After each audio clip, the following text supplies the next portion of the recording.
Sa atong tubag sa Salmo, sa atong tubag,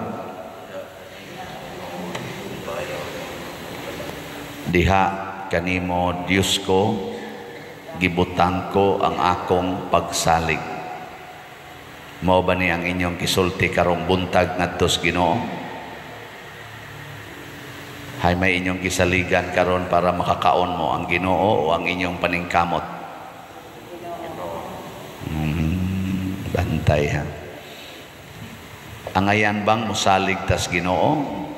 Angayan bang ibutang nato ang atong pagsalig niya? Basin. Naiuban nagsalig sa iyang bana, ang uban nagsalig sa iyang asawa, ang uban nisalig sa ilang anak or nisalig sa ginikanan. Pero sa tinud-an ay panagsara gid ta mosalig sa Ginoo. Muna si Jacob kay di amang kay ito niya klaro ang Ginoo atong panahona diri sa unang pagbasa, murag naa pa sad siya kondisyon nagihatag sa Ginoo. Ingon siya, kung imo kong panalipdan, kung makauli ko sa amo, tuo ko nimo.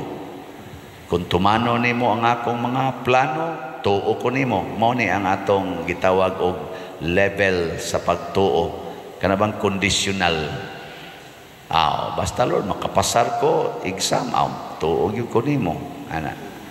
Basta mabuotan ning akong bana din ani magbisyo, tuog yun ko nimo nga Ginoo yun ka. Saman na amoy kondisyon nga gihatag sa Ginoo o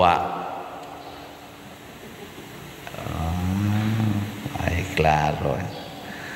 Mao na gipakita sa Ginoo dinhi sa atong ebanghelyo, nothing is impossible with His power. Ang wa gyud maayo nga babae nga gitalinugan, naayo ra dayon paghikap niya sa bisti ni Hesus. Ayo dayon. Ang kadto sang bata nga bag-o pang namatay 12 anyos, gikuptan ra kamot, lakaw dayon, buhi dayon. So wa gyud imposible sa gahom sa Ginoo.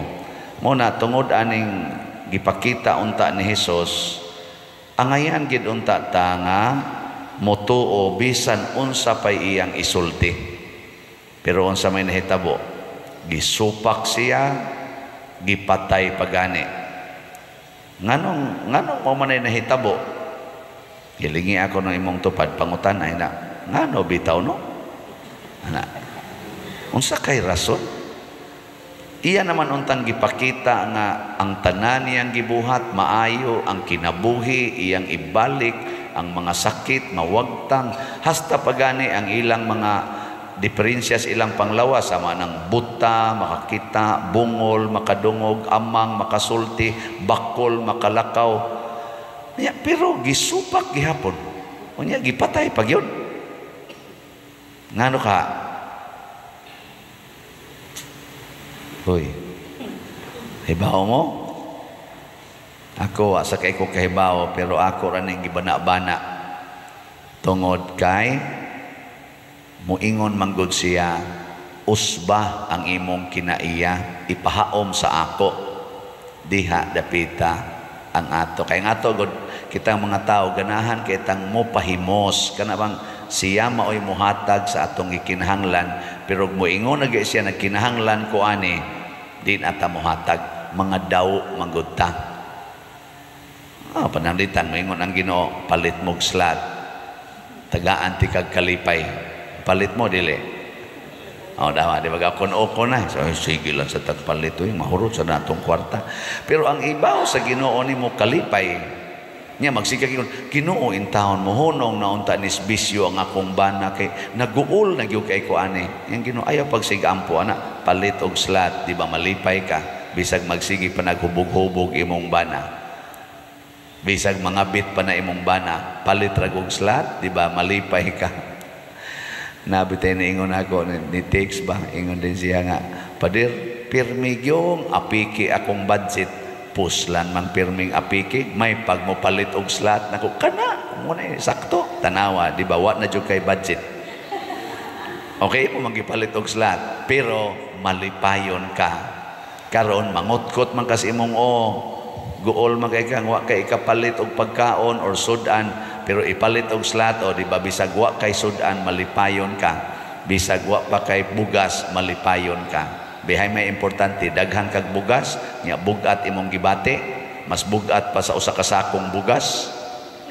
Na may daghan ingonana god nindot kayog balay, daghan kay kwarta, pero ang gibati portin bugata kay kani manggong kalipay o kalinaw, dili man ni mabayaran og kwarta. Mo na ang gustos Ginoo kanang imong kwarta ipanghatag na tagaan ti kag kalipay. Nagtuod ay kag makapalit kag kalipay, dili ihatag ra na imong kwarta ngadto sa simbahan, ngadto sa mga kabus, ngadto sa mga nanginahanglan, ibahin ra ng imong mga katigayunan, ngadto sa mga wa gyud tawi ila, malipayon kay kastanan. Na hilom lagi mo. Namo kay ubad tinuod ba na wa kay bugas, malipay ka. Basta paras Ginoo tistingi. Ngano man nga si Saint Francis of Assisi kadato niya ni biya man nagpakilimos hapit wa may kaon. Ngano man si Mother Teresa of Calcutta ni biya man atong iyang pagka-direktre sa usa ka dako nga eskwelahan, ni ngadto man padong sa mga wa gyoy kaon katong mga gipang-od ang lawas. Ngano man sila si Saint Anthony Padua o uban pang mga dato kayo, Ignatius of Loyola, na miya mas ilang mga nindot kayong mga kahimtang aron mo puyo anang pobre kayong kahimtang. Ngano man didto nila nakita nga sa ilang pagsunod sa kakabos ni Hesus ug sa pagtuman sa tanang sugo sa Ginoo, didto gyud ang tinuod nga kalipay ug kalinaw. Mao na kamong mga ginikanan, porti na gyung paitas inyong gibati, kay ang inyong mga anak, mga badlungon kay tanan, tapulan pagyud kayo, dagko lang kaon, bugo ra ba og paeskwelahon, nya muyaw-yaw mo na, ayaw. Ang inyong buhaton, unsa man, pangutanas Ginoo Lord, unsa may imong mga pulong nga angay nako tumanon para aning akong mga anak. Ayaw ipatuman ang imong pulong ngadto sa imong mga anak mo, samot gina kabugat imong gibati. Ingnang Ginoo, unsa may imong mga pulong Lord nga akong gamiton para sa paghigugma nako aning akong mga anak nga lami naman kaning lutuon nga buhi. Purti magtapulan na gyud. Tanawa. Di ba sultihan din kas Ginoo, tanawa ang naong sa imong anak. Siya hay man na maliwat, liwat sa imong bana, liwat kay sa akong bana Lord. Nya nganong nanganak bana, nganong nakaanak man kaana, kay imo mang gihigugma ang imong bana. Higugma ang naghimo, higugma sad ang bunga. Ingon din ka, adto na lang kumugak ko sa akong bana. Gakos din ka sa imong bana. Susdong, ang atong produkto tadawa pertigyog tapulan na. Ingon din imong bana, maghimo lang tagbag-o day. Himo na sa mong bag-o. So, tapulan lang yapon. Pero, unsa may, ako, amo kasuhay ng panganak, pero unsa may mga pulong sa Ginoo, ang kanibiyang pulong sa Ginoo, mga imposible kayo ang iyang ipanulti. Pananglitan, katong kuan ko ba, mura ko gipanis akong gitrabahoan, nagihagbong ko sa rating, bisan og excellent akong rating, giilisan og average. Mao pag itong panahon na nga ang akong maguwang na paralyzed, so duha na kabuk akong paralyzed, niya kay gihagbong man ko sa rating for some reason nang ako rang mga superiors mo nahibaw, dili ko ma-promote, di ko ika-recommend og promotion for at least 1 year, dili ko makadawat ana mga cash incentives, wa gyud. Hasta pag ikanang gitawag na mug step increase, wa na gina, di ko na ko madawat for at least 1 year. Purti ginakong hilak dito sa Adoration Chapel sa Santo Rosario. Ni anak ko sa Ginoo Lord, nganong ingon ani man kung kanus ako nang inahanglag kwarta para isuportas akong duha ka masakiton, imo naman ang gikuha hasta ang mga posibilidad nga ako untang madawat nga moarang-arang akong income. Simple ra kayong Ginoo, gitubag nga nakapahupay sa akong bugat nga kasing-kasing. Ingon siya, this is salvific suffering. Pinaagi sa imong pag-antos, daghan ang mga tao nga malipay. Nindota. Ingon dayon ko, mao din salvific suffering. Balik din ko sa akong opisina, ingon ko, kani salvific suffering. Aga sa akong luha usahay, ug wa na ko ikapalit og tambal, salvific suffering. Hangtod karon ako nang gigamit. Kadugay na to, 1992. Hangtod karon gigamit na nako kada gyud damag sa mga kasakit nang magtinarong ko, akusahan ko, dihapay kausa nga giakusahan ko nga nangawat ko no kog 1 million sa na-assign na nako nga establishment sa simbahan nga 40 taon akong paningkamot nga mulambo, giingnan pa gyud hinuon ko nga nangawat og 1 million nako pastilan. Hapit manggani ko way kaon ng ngawat mahinoon. Nako subaya lang na ninyo god kadang na accounting diha. Di man sa nila ipa-audit. Basta lang yun, gi-accuse ka na mo, ngawat kag 1 million. Hilak na sad ko ato. Maingon na lang sad ko, salvific suffering. Dinhisad, no? Di ba? Inyo sa ko din yung binuangan. Hilak na sad ko, ingon na sad ko, salvific suffering.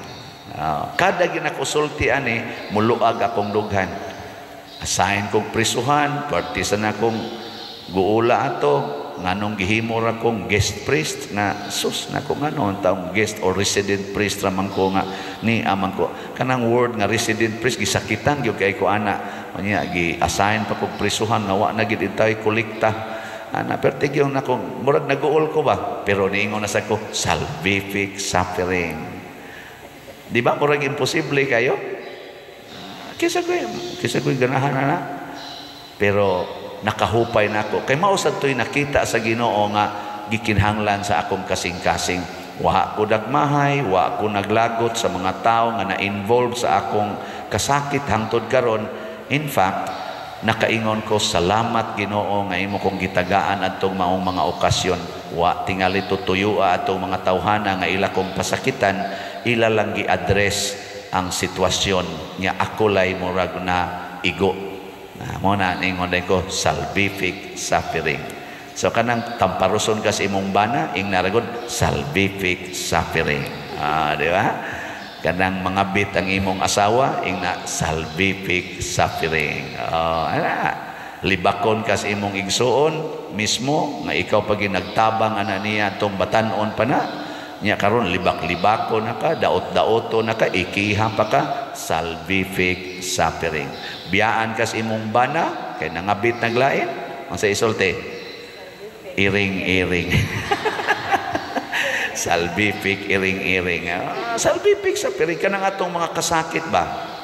Mahupay lagi pero di ko mo ingon hang kaning akong nabati sa Ginoo mao sa niyang iyang isulti ninyo. Importante lang kung murang tagalibog, murang nagnibugat atong dughan, gaantos na ta, please do not use your words and your thoughts. Ing naos ang Ginoo, Lord, tag-iya mangyukas kinabuhi, naaman nimo ang tanan, wa may imposible nimo ang imong mga pulong, espiritu magkinabuhi, palihog, sultihi ko, unsay pulong nimo nga akong gikinahanglan. Aron mo ka atubang ko aning akong sitwasyon karon. Nindot kayo ang atong bation. Words of God powerful gyud kay nas tanan. Pero words of man distraction ang labas. Kana lang inig-ingon anang mga leaders nato, for example ni President Putin, dad-ing atong nuclear weapon, bombahin na mga words mo na kuan. Pastila, kulbaa. Inig-declare yun sa usa ka nasod, maggubat ta. Sus, yung kulbaa, mga words man na. Powerful sa na nga mga words. Nya mo ingon sa tong kontra sa sigib, swipe, suklan ti ka. Sus, kita sa kurug-kurug sa tala, gubat na kiti. patay na tani. Words of men. Ana. Sige, lingi ay mong tupad. Ing na mangayo na tas Ginoo og pulong ha. Ing na kanang imong naong kinsa may pulong imong gisunod ana. Pangutan na. Kanang imong kanang imong pagkural sa imong balay kinsang pulong ana imong gisunod. Kanang imong kiha ng imong igsuon nga imong gi-accuse nga nagbinuang sa inyong kabahinanan, kanang kaso ron imong giatubang kinsa mang pulong imong gisunod sa Ginoo o sa abogado. Ana, mga pulong ba nga nindot i-check kanang imong pagsuyop karon kinsa mang pulong imong gisunod sa Ginoo o sa demonyo. Kanang maingon ba nga suyupan ni kag ulian gyud ka, suyupan ni buwagtang na imong problema. Ambot lang. Pero ang ako usagis akong na kuanan nga word salvific suffering. Basta nindota mo ginay akong usas mga strongholds nako nga mga prinsipyo hangtod karon labi naghasulo nako ani mga kasakit kinabuhi nga maghilak-hilak ng taba bisag tiguang nako mohilak bayag yapon ko wa magid bisag kamo dia mga tiwasono naman sa mga uban pero hilak yapon mo no maguol gyapon kagway kaon wa kay bugas na unta hapit naman unta ka maimpas sige pa jud kagukod ang bugas ay na lang salvific suffering nindot kayo sige manindog data mga buutan.